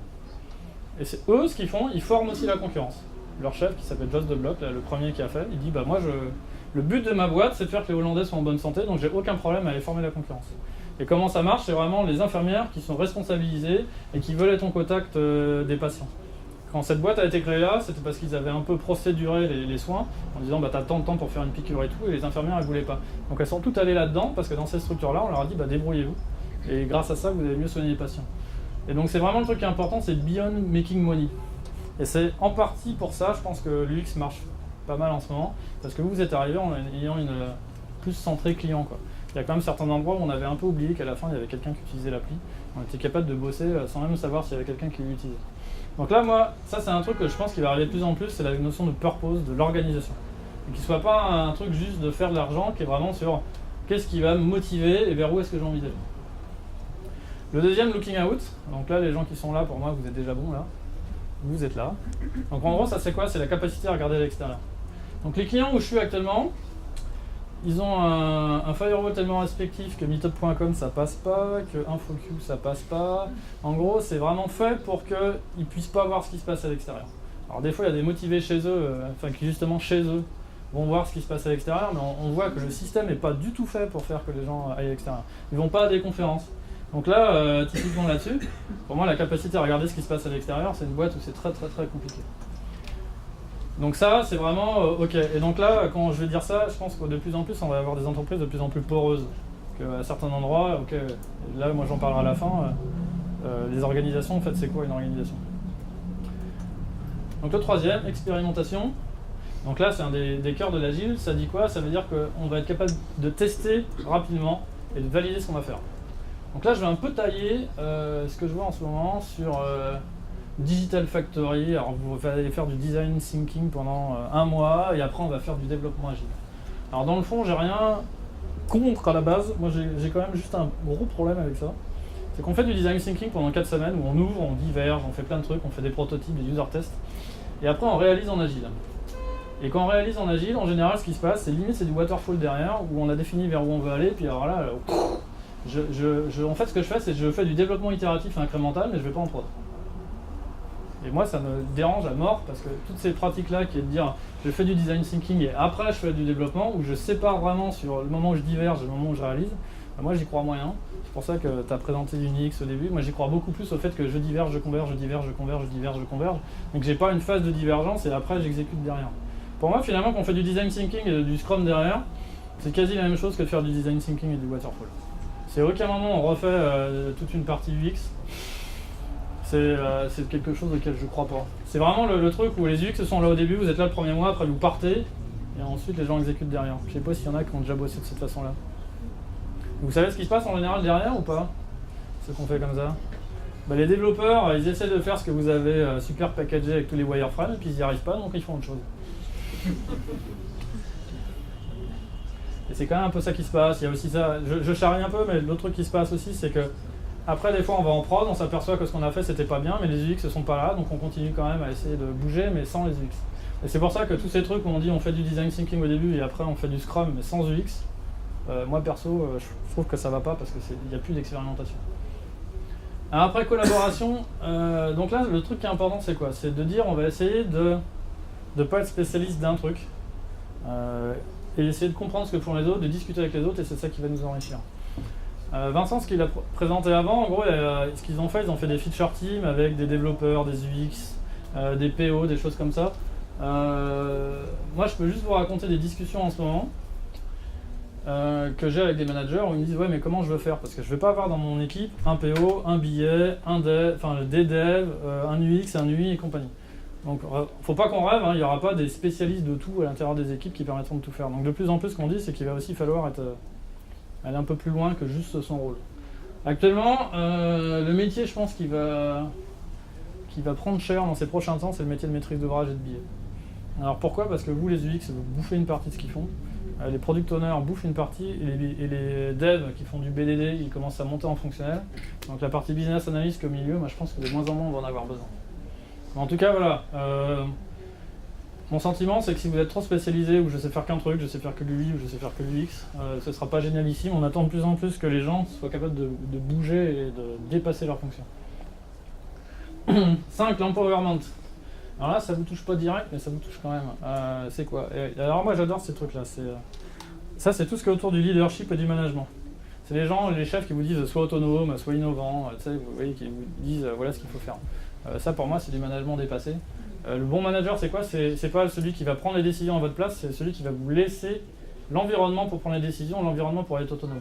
Donc là, c'est vraiment faire quoi ? C'est enlever les contraintes et vous permettre d'avoir l'empowerment, de permettre de l'innovation. Donc là, moi, voilà, quand moi je travaille, voilà, je cherche à travailler avec des managers qui vont me laisser faire des choses, me laisser innover, me laisser prendre des décisions. Tous ceux qui sont en train de dire tu fais ça, puis tu fais ça, puis tu fais ça, et qui contrôlent tout, pour moi, ça c'est mort. Donc c'est vraiment un changement de posture managériale. Donc personnellement, moi je recherche plus à bosser avec des managers qui sont dans ce mindset-là, qui favorisent l'innovation, que les managers qui essaient de tout contrôler, qui à la fin verrouillent tout et il se passe rien. Il y a ça aussi d'ailleurs hein, sur la com. Toutes les boîtes, où avant de pouvoir communiquer vers l'extérieur, il faut que ce soit relu dans tous les sens.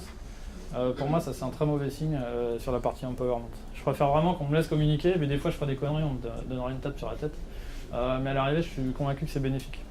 Puis c'est pas très grave de faire des erreurs. En fait, c'est aussi l'image de l'erreur. Est-ce que l'erreur c'est grave ou est-ce que finalement ça rejoint l'expérimentation ? Je fais quelque chose, je teste, des fois ça marche pas, et puis c'est pas très grave. Et le dernier c'est refinement. Alors là c'est justement une autre discussion que j'ai eue avec 2 UX designers la semaine dernière, justement sur design thinking, où ils me parlaient avec design thinking, il y a beaucoup de thinking, alors on pense, mais des fois on oublie un truc, c'est vraiment faut faire. Donc là, cette partie-là, c'est vraiment voir comment on peut faire le lien entre la vision, vers où on veut aller, et l'exécution. Donc il y a toute la question autour de, ok, on peut faire du design, on peut réfléchir, on peut faire des protos, il y a quand même un moment où il va falloir faire. Il ne faut pas qu'il y ait vraiment une rupture sur ce truc-là entre la vision et l'exécution. Donc je crois aux pratiques qui vont respecter ça, où vraiment on va faire que vision-exécution, je suis capable de faire le lien. Là typiquement côté Sgib, il a sûrement raconté des choses positives. Moi, quand je les ai coachés, quand je les ai aidés, il y avait un moment où j'étais incapable de faire le lien entre l'exécution et la vision. Il y avait d'un côté un business case qui avait été fait pour le management pour vendre le truc. Il y avait de l'autre côté ce qu'ils exécutaient. J'étais incapable de faire le lien entre les deux. Il m'a fallu 1 an et à me prendre un bon paquet de murs avant de réussir à faire que quand on développe quelque chose et qu'on met ça en prod, on soit capable de faire le lien entre ce qu'on avait prévu de faire. Donc ça, c'est vraiment un gros défi, le lien entre vraiment pourquoi on fait les choses et qu'est-ce qui se passe dans la vraie vie. Donc ça, c'est vraiment les 6... je ne sais plus exactement comment ils appellent ça, mais les 6 catégories sur lesquelles s'appuyer. Et donc là, voilà, moi ce que je crois en ces principes-là. Alors après, je vais vous faire 2 conclusions. Alors lisez bien dans le détail d'ailleurs ce truc-là.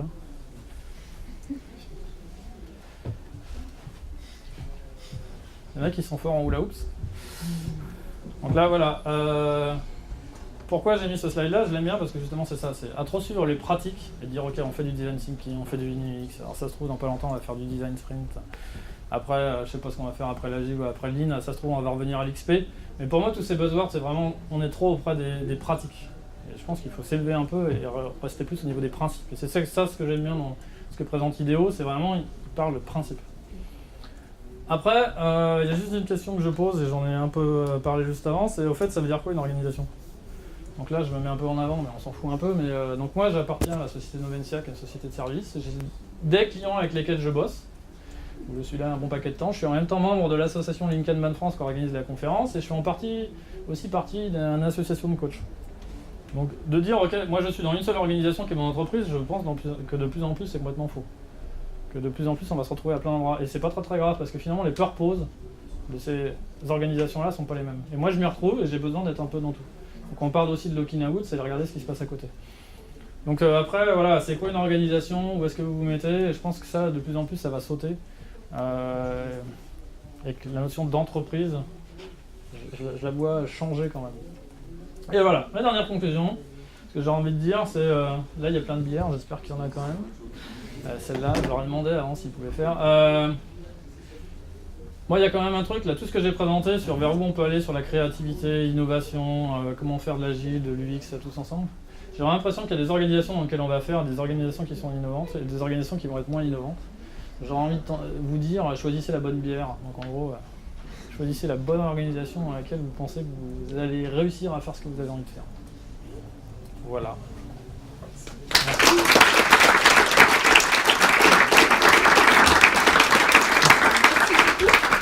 Merci à tous. Donc on a un vainqueur. Donc c'est Esther. Je ne saurais pas prononcer le prénom, le nom de famille. Je crois qu'elle est dans l'autre salle. Je vais lui apporter. Donc, je suis au courant, on m'a vendu la mèche de qui c'était. Donc maintenant, il y a des pizzas dans la salle d'à côté. Il y aura les speakers qui seront là. Donc merci encore beaucoup Vincent et Samuel pour votre intervention. Merci Emmanuel. Et on se retrouve de l'autre côté.